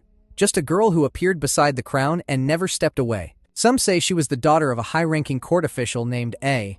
Others think she was foreign, maybe Syrian. Her name means, the beautiful one has come, which sounds suspiciously like someone who just showed up. Like she walked into the palace one day and said, I live here now. There's no mention of her before she marries Amenhotep IV, later known as Akhenaten. That's already weird. Royal women were usually introduced with fanfare. Nefertiti? Nothing. No fancy titles. No priestess role. No connection to the old royal bloodline. Either she had zero pedigree, or someone erased it. But here's what we do know. Around 1350 BCE, during Egypt's 18th dynasty, this mystery girl married the king in waiting. He was young. She was young. The ink was still wet on the dynasty's drama scroll. And just like that, she became the great royal wife. Then things escalated. She wasn't just standing beside Akhenaten. She was shown smiting enemies, riding in chariots, and throwing sacred offerings like a boss. Ancient Egyptian art didn't do that for arm candy. It did that for people who mattered. She had 6 daughters with him, no sons. That didn't stop her from showing up in every temple wall like she owned the place. Statues of her were carved full size, same scale as the king. That wasn't normal. Queens didn't get that kind of visual billing. Nefertiti did. She also had a long name change. Subtle? No. Political? Definitely. It tied her directly to the sun god Aten, who would soon replace every other god in the country. So by year 4 of Akhenaten's reign, Nefertiti wasn't just a royal wife. She was becoming something else. Something Egypt hadn't seen before. A woman with no known past, now walking into temples like she built them. Which, later, she actually might have. Welcome to ancient history's biggest case of who let her in and how did she end up running everything? Married to the heretic king. Amenhotep IV didn't marry a background character. He married the main event. When he took Nefertiti as his great royal wife, he wasn't just picking a queen. He was bringing in a co-commander for a full-blown religious coup. At first, he played nice. Followed the usual pharaoh script. Prayed to Amun. Wore the right crowns. Checked the boxes. But behind all that tradition, the guy was plotting a full spiritual mutiny. He was obsessed with Aten, the literal sun disk, and he wasn't quiet about it. And Nefertiti? She didn't just support it, she ran straight toward it. From the beginning, she was in every major scene. Same size as the king, same posture, same divine rays hitting her face. Ancient Egyptian art didn't do that for consorts. It did that for rulers, and Nefertiti was already acting like one. While Amenhotep started drifting from the old gods, Nefertiti jumped ahead. Some carvings show her making offerings alone. That's a job for a priest or a pharaoh, not a queen. Unless, of course, that queen is rewriting the job description as she goes. They had 6 daughters together. No sons. The girls, Meritaten, Meketaten, Ankusenpaten, later Tutankhamun's wife, Neferneferuaten Tasherit, Neferneferue, and Setapenre. For a dynasty obsessed with male heirs, this should have been a problem. But Nefertiti stayed in charge of public rituals, royal appearances, and palace politics. No heir? No problem. Amenhotep IV tossed the whole religious establishment. He closed Amun's temples, moved royal worship to Aten, and even changed his name to Akhenaten. Nefertiti followed suit, renaming herself Neferneferuaten Nefertiti. Perfect are the beauties of Aten. That wasn't a name, that was a billboard. Together, they launched a national faith reboot. Aten worship became state policy. And Nefertiti's presence in art exploded. She's not bowing, she's not hiding, she's out front, ruling with him, or possibly over him. Oh, and about that blue crown?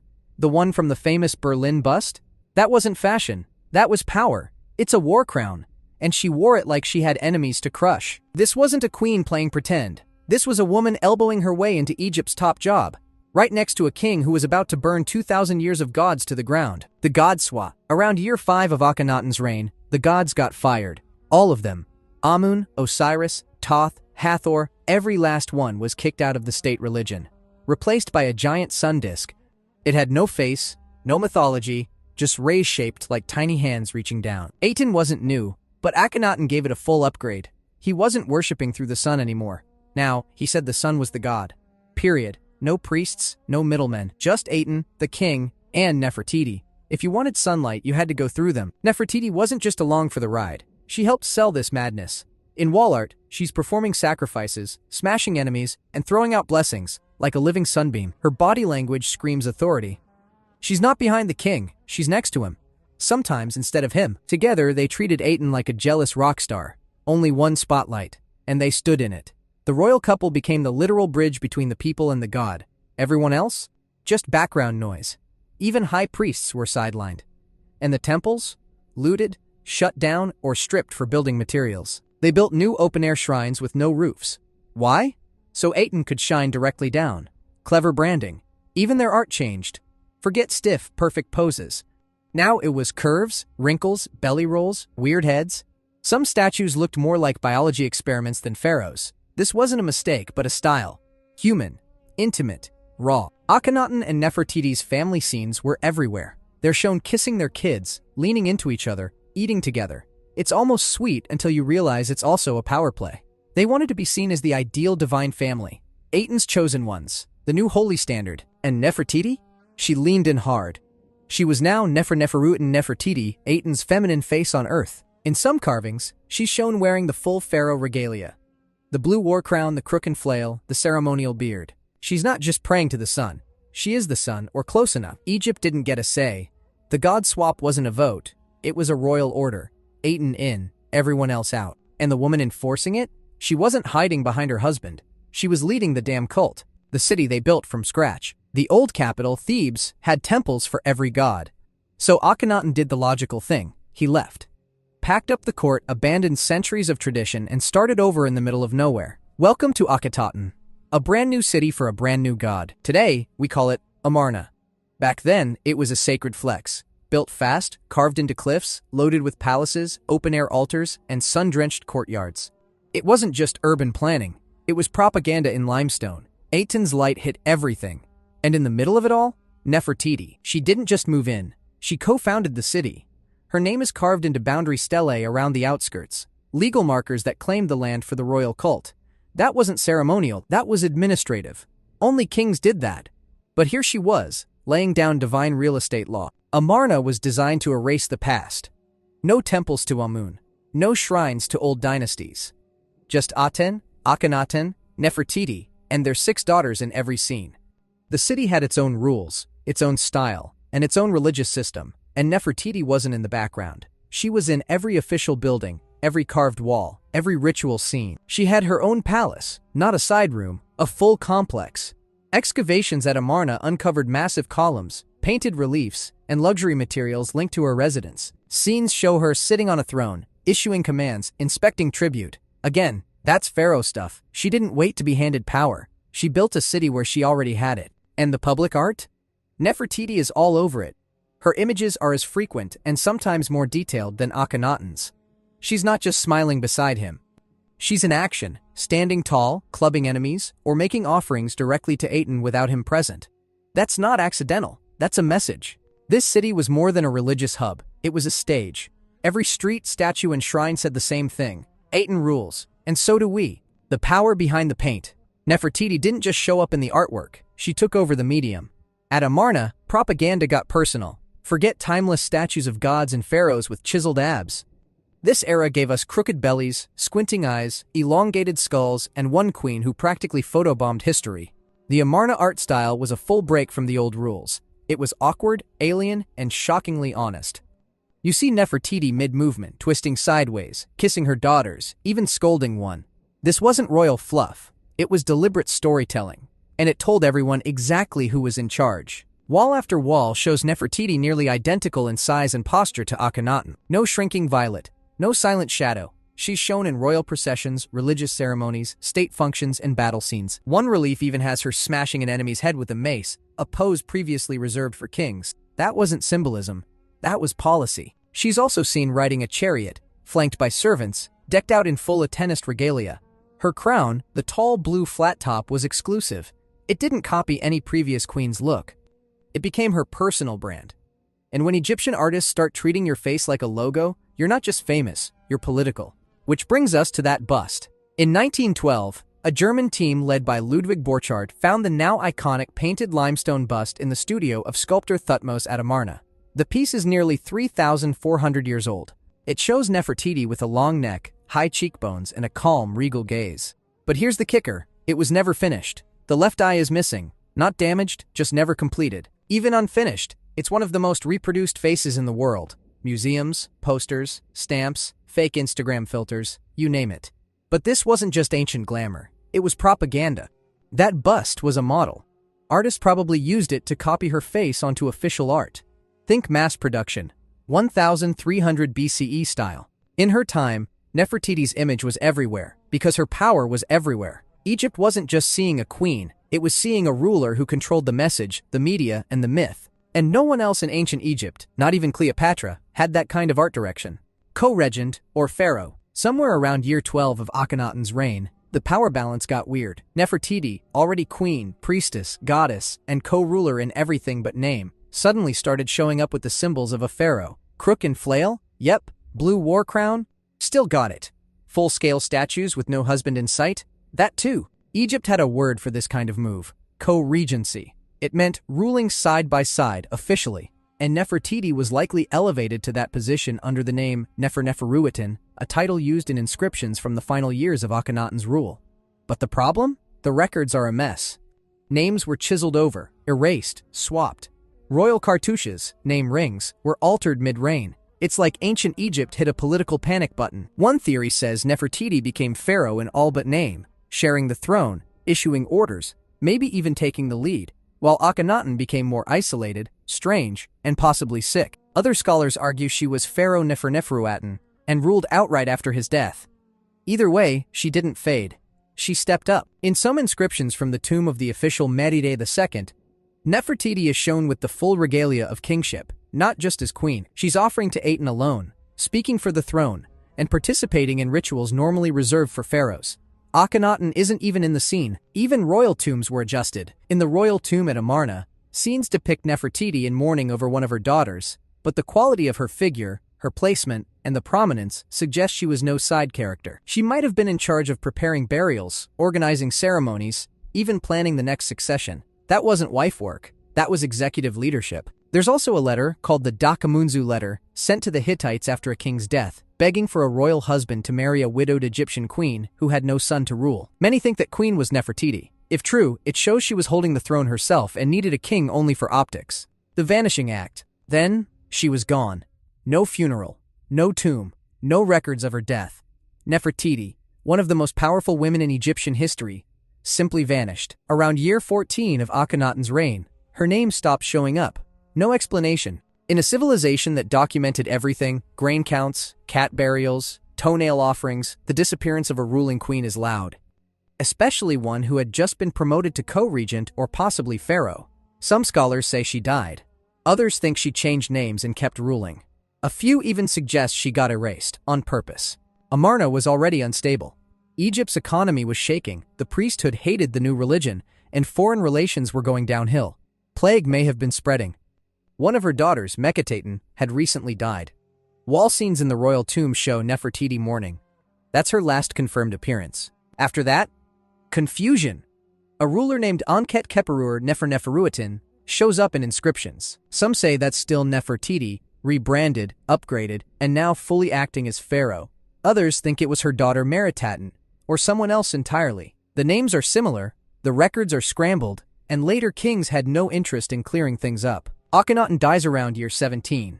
Suddenly, Atenism collapses. The old gods come roaring back. Temples are reopened. Amarna is abandoned. And Nefertiti's memory? Mostly scrubbed. Her images get defaced, names chipped out, statues destroyed or reburied. Some of her cartouches were overwritten with those of Tutankhamun or his successors. What used to be a massive public display of her rule was now political evidence, and it had to go. No mummy has ever been confirmed as hers. Not in Amarna. Not in the Valley of the Kings. Some speculate she was buried in KV 55 or KV 35. Others think she was meant to share a tomb with Akhenaten, but plans changed during the regime switch. Whatever the reason, her body's still missing. So is her sarcophagus, and if she ever had a gold mask, it's long gone. For someone who dominated Egypt's religion, politics, art, and royal image, Nefertiti left behind zero closure. And somehow, Egypt's most visible queen became its biggest mystery. How do you erase a woman who ruled the sun? Enter Tutankhamun. After Akhenaten died, Egypt slammed the brakes on everything he built. Aten? Cancelled. Amarna? Abandoned. And into this political dumpster fire walked a kid with a royal name and no experience. Tutankhamun. He was about 9 years old. And yes, that's before he became the King Tut you've heard of. Tutankhamun was probably Akhenaten's son, but not Nefertiti's. His mother is believed to be one of Akhenaten's sisters, maybe the so-called younger lady mummy found in KV 35. That made things awkward. The religious experiment was dead, but the heir was still tied to it by name. Who cleaned that up? Hard to say, but some believe Nefertiti, if still alive, was calling the shots. If she was ruling under the name Neferneferuatin, she may have been the one who placed Tut on the throne as her successor or puppet. Others argue she was already gone, and court officials like Ai and Horemheb moved in fast to control the kid. Either way, the first thing Tut did was change his name to Tutankhamun, ditching Aten for Amun. That wasn't subtle. It was a public execution of his father's legacy. Statues of Akhenaten and Nefertiti were smashed. Temples were looted. Their sun-soaked capital became an empty ruin in the desert. But here's the kicker. While they were undoing everything, they still reused her stuff. Artifacts with Nefertiti's cartouches were scraped off and reinscribed with Tut's name. Tomb objects were repurposed. Some even think Tut's famous golden mask might have originally been made for her. The ears have no piercings. Unusual for a boy, standard for a queen. And the power vacuum? It was real. Tut was too young to rule alone. Nefertiti may have held the reins if she was alive, or left behind a playbook. Either way, someone was steering Egypt back to tradition with surgical precision. In just a few years, Aten was erased, the temples were repainted, and every public trace of Nefertiti's rule went underground. The kid got the throne. The court got control. And Nefertiti? If she was alive, she watched her revolution buried in real time. If she was dead, they used her legacy like a storage unit, cleared it out, and slapped on a new name. The tomb that wasn't hers. Or was it? Nefertiti ruled Egypt, helped launch a new religion, built a city, maybe ruled as pharaoh, and yet, to this day, no one can find her tomb, no confirmed mummy, no sarcophagus, not even a broken label saying, "Here lies Nefertiti." Nothing. This is where the story jumps from ancient mystery to modern obsession. In 2015, Egyptologist Nicholas Reeves dropped a bomb. He claimed Nefertiti might be buried behind a secret wall in King Tut's tomb, KV 62. That's the same tomb famously packed with gold, chariots, daggers, and one very awkward golden mask. Reeves studied high-resolution scans of Tut's burial chamber and spotted what looked like sealed doorways, covered over with plaster and paint. He believed the tomb was originally built for Nefertiti. Then Tut died young, and they just expanded her tomb to squeeze him in. Basically, he crashed her funeral. Egypt's Ministry of Antiquities got excited. Ground-penetrating radar scans were done. Some tests showed anomalies. Other scans said, nope, just natural rock. Everyone had an opinion, but no one could agree. As of now, no doors have been opened, no mummies found. The theory remains possible. Then there's KV 35. the tomb where the mysterious, younger lady mummy was discovered. DNA tests confirmed she's Tutankhamun's mother. That rules out Nefertiti, unless she was his stepmother only. Some thought the body might have belonged to Kia, Akhenaten's lesser-known wife. Others still think it could be one of Nefertiti's daughters. Search teams have been poking around the Valley of the Kings for years, hoping for a sealed door or radar blip, but follow-up scans near KV-62 in 2016 and 2018 turned up nothing. The big theory about Nefertiti hiding behind Tutankhamun's wall? Still just that, a theory. It's the biggest game of historical hide-and-seek in archaeology. Nefertiti changed the entire empire, and somehow got erased so well, 3,300 years later we're still checking behind Tut's wallpaper for her. That bust you think you know. You've seen her face. Everyone has. Sharp cheekbones, long neck, calm expression, that perfect blue crown. It's the most famous image of Nefertiti, and maybe of all ancient Egypt. But here's the twist. That bust wasn't even meant to be seen. In 1912, a German team, led by Ludwig Borchardt, was digging through the ruined workshop of a sculptor named Thutmose at Amarna.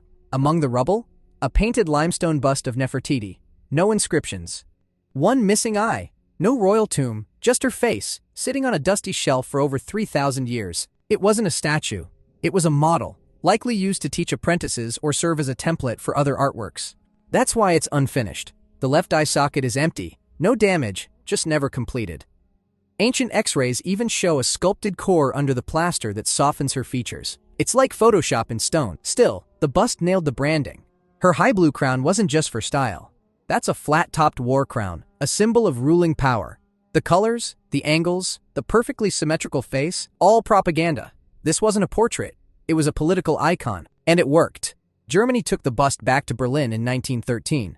But instead of announcing it, Borchardt hid it. He downplayed it in official reports, even showed the Egyptian Antiquities Office a blurry photo to avoid suspicion. The bust wasn't displayed publicly until 1924. By then, it was too late. Nefertiti had become Germany's Egyptian celebrity. Egypt has asked for it back multiple times.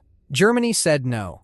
Technically, the bust was removed under legal terms of the time, but let's be honest, it was a look over here while I take this situation. Even now, the bust sits in the Neues Museum in Berlin, under heavy glass and hotter controversy. And somehow, this forgotten art school project became the face of a woman who technically has no confirmed tomb, body, or burial mask.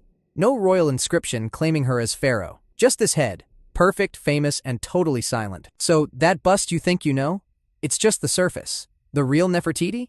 Still hidden, still unsolved, and somehow, still running the show from 3,300 years away. Today we're going to be talking about things that you didn't know were made by the Chinese. Paper money. While the rest of the world was too immersed in the sound of clinking coins to symbolize wealth, China was already going band for band. Scratch that, they were going M for M with papers. When the people from Tang Dynasty decided they'd had enough of the jingling workout every time they went to buy something, they came up with this totally new way to buy stuff that didn't involve hauling around bags of bronze or iron. They basically said, screw it, let's make paper cash. By the 7th century, trade was popping off in China. People were moving goods up and down the Silk Road, bringing all kinds of in and out of the empire. The problem? Coins weighed a freaking ton, especially if you were trying to buy anything more expensive than a noodle bowl. So the government started issuing these little notes as a receipt, letting people drop off their heavy cash at local offices and just carry around paper instead. This idea blew up so hard that by the time the Song Dynasty rolled around a couple of centuries later, they made it official and turned paper money into legal currency. But paper money wasn't anything fancy. This was before wallets, banks, or credit cards. They just wrote a few numbers on a piece of paper and called it a day. It was more like an IOU from the government than the dollar bills we've got now, but still, it worked. People trusted these notes because, well, what were their options? CrossFit? The emperor said it was money, so it was money. Imagine if the government just handed you a piece of paper today and told you it was worth $100. Wait, they do that now. Dang it. The Chinese government controlled the whole process because if paper was money back then, every Jackie Chan would just be making one at home. Only specific shops, usually approved by the government, could give out this paper money. So, if you tried to hand over some DIY currency, you'd probably be thrown into jail. It took until Marco Polo's trip to China in the 13th century for anyone in the West to even hear about this stuff. Marco was like, you guys are not going to believe this. He saw how everyone in China was all about their paper cash and basically went home to Europe screaming about it. Took Europe a few hundred more years to catch up, though. Typical. The funny part is, the Chinese eventually got tired of their own invention. By the time the Ming Dynasty came around, inflation hit hard. Basically, the government printed so much paper money that it became worthless. You could have a sack full of notes, and it wouldn't even buy you a single dumpling. So they had to ditch the whole idea for a while and go back to metal coins. Toilet paper. Scrubby people. This was also invented by the Chinese. In the 6th century, during the Sui dynasty in China, people began using paper for ass wiping after using the toilet. Before this, many of them cleaned with, things. Yeah, things. These things. Paper was a revolutionary product for them since it was invented almost 1,000 years ago before this. At first, it was mainly used for writing important documents or wrapping valuable items. As time passed, paper became more available and affordable. People started to find new uses for it. In the 6th century, a scholar named Yan Zhitui wrote about using paper for toilet purposes. He mentioned that he wouldn't use paper that had writing on it to clean himself, showing that people were indeed using plain paper to wipe after doing their business. And then the 8th century came, and there was this Arab dude called Abi Zaid al-Sirafi. He saw that the Chinese were wiping and wrote in his blog, "Guys, what's up? Day 30 of my world tour. Currently in China. They don't use bidets over here. They have toilet papers. Pretty disgusting if you ask me. Smearing it all over your ass and calling it clean." As the centuries went on, the production of toilet paper in China increased. In the 14th century, during the Ming Dynasty, there are records of large-scale production. In 1393, it was recorded that the imperial court in Nanjing ordered 720,000 sheets of toilet paper for the use of the imperial family and the palace. These sheets were quite large, measuring about 2 feet by 3 feet. In addition, 15,000 sheets of special soft perfumed toilet paper were made specifically for the emperor's use. This shows that toilet paper was not only widely used, but also had variations in quality. While the Chinese were advancing in their use of toilet paper, people in other parts of the world were still using other methods. In medieval Europe, for example, people often used hay, straw, moss, or even their own hands to clean themselves after using the toilet. The idea of using paper for toilet purposes began to spread slowly beyond China. In the 16th century, the invention of the printing press made paper more common in Europe. However, paper was still relatively expensive, and people were not quick to use it for cleaning themselves. It took several more centuries before toilet paper became a product available in the Western world. Kites. In ancient China, kites were important tools used for many things. People used them for big tasks, like in wars and solving hard problems. Can you believe they used kites to plan battles or measure how wide a river is? It's like using a paper airplane to do your math homework. Well, maybe not exactly, but you get the idea. Kites were a big part of life back then, and they did much more than just look pretty in the sky. Back then, armies didn't have the gadgets we have today. No phones, radios, or walk-the-talk phones. Oh, it's apparently called walkie-talkie, but whatever. They needed a way to talk over long distances on the battlefield, so they used kites. They made kites with different shapes, colors, and designs. Each one meant something special. A red kite might mean, "attack now," and a blue one could mean, "stay where you are." A kite with a dragon design might signal, "enemy ahead." It was like sending a message, but in the sky. Soldiers had to watch the skies to see what the kites were telling them. Soldiers had to learn what each kite meant, or else things would go south. Measuring things was also hard without tools. If an army came to a big river, they needed to know how wide it was. They couldn't just swim across to check, and they didn't have bridges ready. So they flew a kite over the river to the other side. The kite string went from one bank to the other. Then they pulled back the kite and measured the string. Now they knew how wide the river was. Pretty exhausting though, but it worked. Hansen used a kite in a clever way. He wanted to attack a city, but the walls were too strong to break, so he decided to dig a tunnel under the walls. But he needed to know how long to make the tunnel. If the tunnel was too short, they wouldn't reach inside the city. If it was too long, they would waste time and energy. He flew a kite over the walls, and the string showed him the distance. His soldiers dug the tunnel just right, and they took over the city. Kites were also used to scare the enemy. Soldiers made kites that looked like scary creatures, like dragons or ghosts. At night, they flew these kites over the enemy camp. The wind made spooky sounds as it went through the kites. The enemy heard the noises and saw strange shapes in the sky. They got scared, thinking ghosts or spirits were coming for them. Toothbrush. Well, at least the bristled ones. Not that I know any other kinds of toothbrush. In the Tang Dynasty of China, people made a new tool for cleaning teeth called the bristle toothbrush. They used stiff hairs from the necks of hogs. Using pig hairs to brush teeth was normal then. They needed a way to keep their teeth clean, and this was how they did it. They made handles from bone or bamboo. The handle was cut to the right size to fit in the hand. At one end, they made tiny holes. They put the hog bristles into these holes. They had to make sure the bristles didn't fall out. It was like making a little brush by hand. Getting the hog bristles wasn't easy. Pigs don't just give away their hairs. People had to collect the stiff hairs from the pigs' necks. Maybe they had to sneak up on the pigs. It must have been a tough job, and probably not the best smelling one. The hog bristles were stiff and sharp. They could scrub the teeth and remove food bits, but they might have hurt the gums. People back then might have thought, if it doesn't hurt, it's not working. They didn't have soft toothbrushes like we do now. Before the bristle toothbrush, people used other things to clean their teeth. They chewed on sticks or used cloth.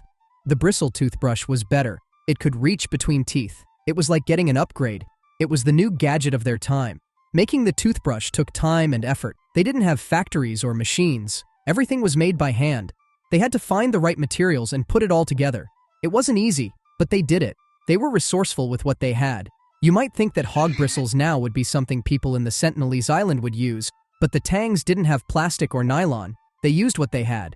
You can also use what you have to click the subscribe button. Nobody will blame you for it. Mechanical clock.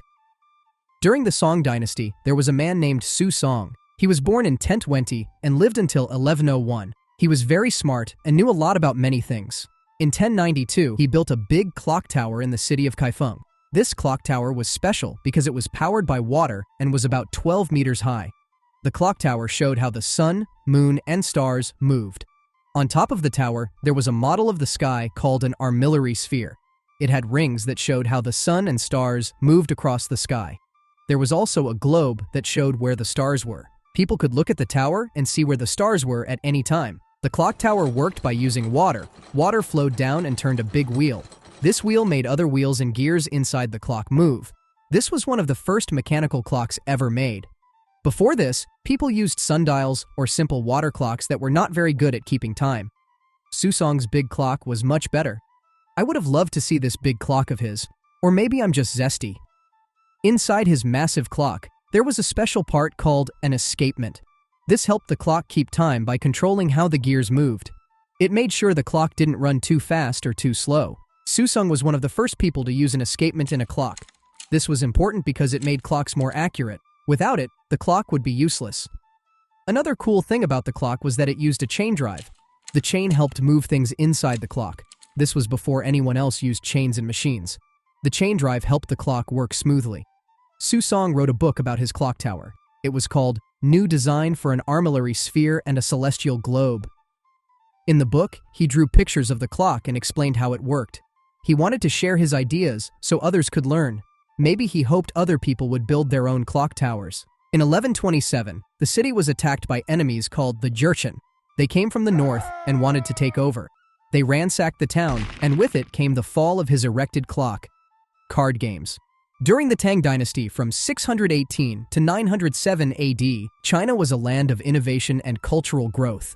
Paper, which had been invented earlier, became more widely used, not just for writing but also for new forms of entertainment. People were getting tired of the same old games, so they started looking for something fresh. This is when playing cards came into the picture. The earliest known reference to playing cards comes from the 9th century. A writer named Su A mentioned in his book, Collection of Miscellanea at Duyang, that Emperor Yizong of Tang's daughter, Princess Tongchang, played a leaf game in 868 AD. These leaf games were the first playing cards. They were thin pieces of paper, small enough to hold in one hand. People began using them for games that were different from traditional board games. At first, the cards were simple. They had numbers and basic symbols on them. The games played with these cards were straightforward, but they offered a new kind of fun that people hadn't experienced before. Families and friends would gather to play, enjoying this new pastime that was easy to learn and play anywhere. As the popularity of these cards grew, so did their complexity. Artists started to decorate the cards with intricate designs. They drew images of gods, mythical creatures, and scenes from popular stories. This made the cards more interesting to look at and added a new layer to the games. The artwork on the cards became a form of expression, showcasing the artist's skills. People began to collect different decks, each with unique designs.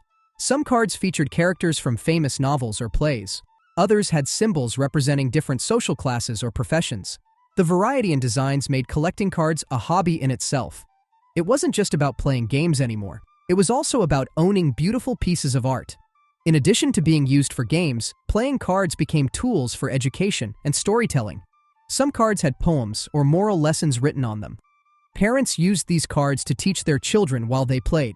The cards became a way to pass down knowledge and culture from one generation to the next. But as with many things, some people took it too far. They started gambling more than they could afford, causing trouble for themselves and their families. Some people got so obsessed with the games that they lost their homes and belongings. It was a damn shame to see lives ruined over a deck of cards. The government noticed these problems and tried to step in. Laws were made to regulate gambling and prevent people from losing everything. Officials warned about the dangers of excessive gambling, but not everyone listened. Despite the risks, card games remained popular because they were just too much fun to give up. During festivals and public celebrations, card games became a common sight. People would gather in public places to play, sometimes forming large groups. The games added to the festive atmosphere and provided entertainment for both players and onlookers. As the Tang dynasty came to an end, the use of playing cards continued to flourish. The following Song dynasty, which lasted from 960 to 1279 AD, saw even more developments. The invention of woodblock printing made it possible to produce cards more efficiently. This meant that more people could afford them, and the games became even more widespread. Parachute. The idea of the parachute was touched upon by Chinese inventors long before it became known elsewhere. In ancient China, people experimented with devices to slow down falls. They used materials like bamboo and silk to create structures that could catch the air. During the Han Dynasty, there were records of acrobats performing stunts using umbrellas or similar contraptions. They would jump from high places, using these devices to ease their fall. It showed they knew a thing or two about air resistance. They observed that spreading out surfaces could slow down movement through the air. In the centuries that followed, inventors kept tinkering with designs. They looked at how birds spread their wings and how leaves floated to the ground. Using this knowledge, they made improvements to their own gear. By the time of the Ming Dynasty, more advanced concepts emerged. People started using large, cloth-like materials to create parachute-like devices. These weren't perfect, but they were a heck of a step forward. They tested these devices by jumping from trees or platforms. It was risky, but they were determined to find ways to make it work. Chinese inventors also explored the use of kites, like I said earlier. They noticed that kites could stay in the air due to wind and design.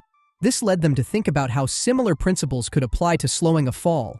They experimented with different shapes and sizes, adjusting their designs based on what did or didn't work.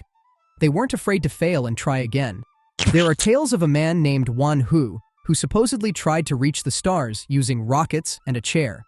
Materials played a big role in these developments. Silk, being strong and lightweight, was an ideal choice. It allowed for large surfaces that could catch the air without adding too much weight. Bamboo provided sturdy frames. The combination of these materials made their experiments more successful. They made do with what they had and made it work. The understanding of air resistance and gravity wasn't formalized yet, but they had practical knowledge. They knew that wider surfaces fell slower. This common-sense approach guided their designs. Acupuncture.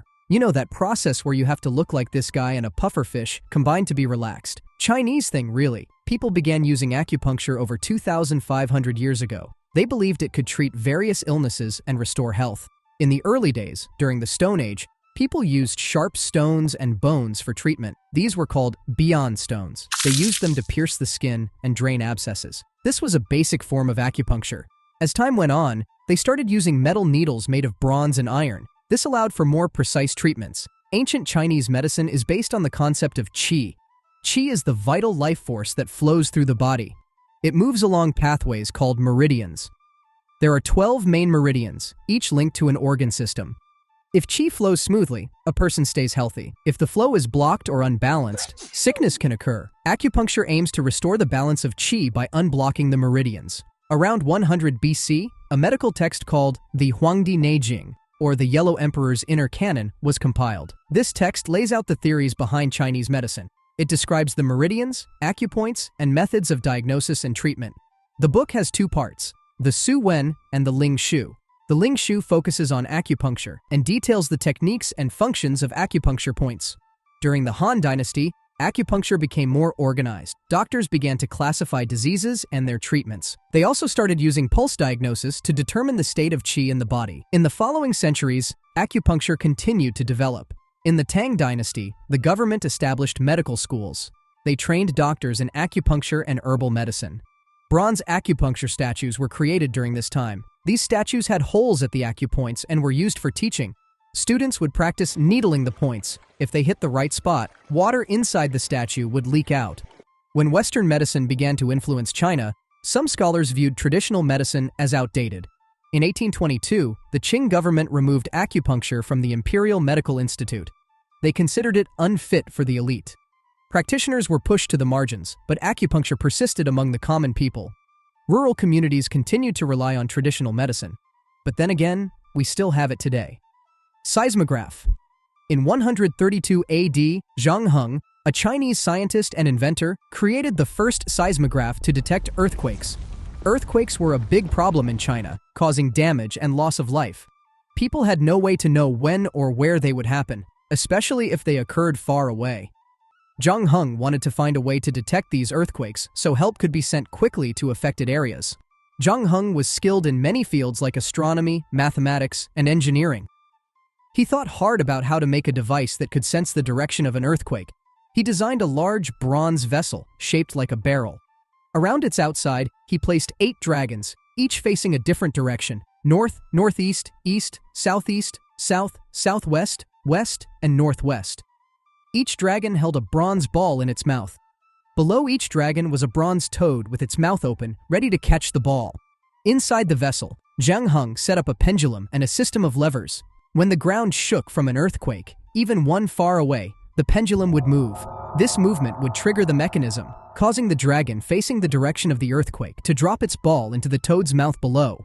When a ball dropped, it made a loud sound, alerting people that an earthquake had occurred. The direction of the dragon that dropped the ball showed where the earthquake came from. This was a clever way to know not just that an earthquake happened, but also where it was located. One day, the seismograph released a ball from the dragon facing west. People in the city didn't feel any shaking and thought the device was broken. Some probably muttered, "This contraption is busted," but Zhang Heng trusted his invention. A few days later, messengers arrived from the west, reporting that an earthquake had indeed struck in that direction. This proved that the seismograph worked and could detect earthquakes that people couldn't feel. Zhang Heng's seismograph was important because it was the first tool to detect earthquakes and show their direction. It helped officials know when and where earthquakes occurred so they could send help if needed. This was crucial in a time when news traveled slowly by messengers on foot or horseback. Over the years, others built on his idea to make better seismographs. His work laid the foundation for modern seismology, the study of earthquakes. Today, scientists use electronic sensors and computers to detect and record seismic activity. While these modern tools are more advanced, the basic principle remains the same: detecting vibrations from the earth to understand earthquakes. Crossbows. During the Warring States period, around the 5th century BC, Chinese craftsmen created this new type of bow. It was different from regular bows because it had a horizontal limb assembly mounted on a stock. This design allowed a shooter to release bolts with more force than a normal bow. The early crossbows had a simple trigger mechanism. This allowed soldiers to hold the drawn bow without much effort. They could aim more carefully and shoot with greater accuracy. The trigger was a key part of the crossbow's power. Chinese armies began to use crossbows widely. They became a common sight on the battlefield. The crossbow bolts could pierce armor and shields. This made them deadly against enemy troops. The weapon could also shoot over long distances. Soldiers could attack from afar, keeping themselves safer. As time went on, the Chinese improved the crossbow. They developed the repeating crossbow, which could fire multiple bolts quickly. This was achieved by adding a magazine to hold extra bolts. The shooter could operate a lever to draw the string and load a new bolt in one motion. This increased the rate of fire, making the crossbow even more dangerous. The crossbow changed military tactics in China. Armies began to use formations that took advantage of the weapon's power. Crossbowmen could weaken enemy forces before close combat began. They were often placed behind shield walls or on higher ground. This gave them a better position to rain bolts down on their foes. Crossbow technology did not stay in China. It spread to other parts of Asia and eventually to Europe. Other cultures saw the effectiveness of the crossbow and adopted it. In Europe, the crossbow became a key weapon during the Middle Ages. It was used in many battles and sieges. Negatives. These negatives first showed up in a book called The 9 Chapters on the Mathematical Art. This book was put together during the Han Dynasty, around 200 BC to 200 AD. It had many math problems that people used in daily life, like measuring fields and calculating taxes. Chinese mathematicians used counting rods to do calculations. These rods were small sticks made of bamboo or bone. They placed them on a counting board to represent numbers. Red rods stood for positive numbers, and black rods stood for negative numbers. This system let them work with both positive and negative numbers easily. They needed negative numbers to deal with debts. In trade and business, people often owed money. Debts were like negative amounts, and assets were positive amounts. By using negative numbers, they could show debts in their calculations. This made it possible to solve problems involving money owed and money earned. For example, if someone wanted to buy 7 jars of opium for 1 coin each jar, but only had 5 coins, they would have -2 coins and crippling addiction. Quick maths. Using counting rods, they showed this as 2 black rods, meaning -2. This way, they could keep track of debts and assets accurately. It was a practical method that helped them in everyday transactions. In the 9 chapters, there are problems that involve adding and subtracting positive and negative numbers. They did not see negative numbers as strange. Instead, they used them just like positive numbers. This was different from other places, where people did not accept negative numbers for a long time. They developed rules for working with negative numbers. These rules are still taught today in math classes. In other parts of the world, like Europe, negative numbers were not accepted until much later. European mathematicians thought negative numbers did not make sense. They called them absurd or fictitious. It was not until the 17th century that negative numbers became widely used in Europe. They also used negative numbers in solving equations. For instance, they could set up equations with unknowns and solve them even when the numbers were negative. This allowed them to solve more complex problems than those who did not use negative numbers. So now, here's your random fact because I don't know how to end the video again. The Yangtze River is Asia's longest river. It's also the 3rd longest in the world. See y'all.